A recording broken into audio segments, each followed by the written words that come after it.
বনক্ষেত্রের পক্ষ থেকে সকল এলাকাবাসীকে সাবধান করা হচ্ছে যে আপনাদের এলাকায় দুটো জঙ্গলি হাতি প্রবেশ করেছে।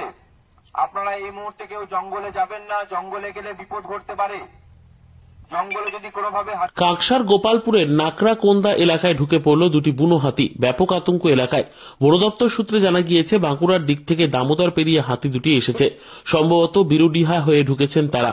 খবর পেয়ে ভোর থেকে তৎপর হয়ে উঠেছেন বন দপ্তরের কর্মীরা। গ্রামে বন দপ্তরের পক্ষ থেকে শুরু হয়েছে মাইকিং। হাতি দেখলে সঙ্গে সঙ্গে বন দপ্তরকে জানাতে বলা হচ্ছে। হাতিদের উত্ত্যক্ত করতে বারণ করা হচ্ছে। জঙ্গলে যেতে এখন নিষেধ করছে বন দপ্তর। বনক্ষেত্রের পক্ষ থেকে সকল এলাকাবাসীকে সাবধান করা হচ্ছে যে আপনাদের এলাকায় দুটো জঙ্গলি হাতি প্রবেশ করেছে। আপনারা এই মুহূর্তে কেউ জঙ্গলে যাবেন না, জঙ্গলে গেলে বিপদ ঘটতে পারে। জঙ্গলে যদি কোনোভাবে হাতিদেরকে দেখতে পান তাহলে আমাদেরকে অবিলম্বে খবর দেন। অবিলম্বে খবর দিন বন বিভাগকে এবং বন বিভাগের পাশে থাকুন। আপনাদেরকে অনুরোধ করা হচ্ছে আপনারা কেউ যেন জঙ্গলের দিকে যাবেন না, এতে বিপদ ঘটতে পারে। বলছে হাতি দুটি এখন কোথায় রয়েছে বলে? হাতি আমাদের গোপালপুর জঙ্গলেই আছে।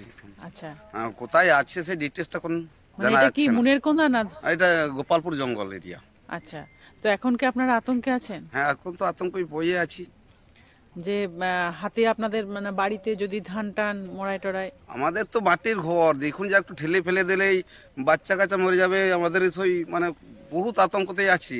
আচ্ছা, এখন রাত্রেবেলা, এখন যদি দিনের বেলাও চলে আসে, মাটির ঘর, বহুত আতঙ্কতেই আছি।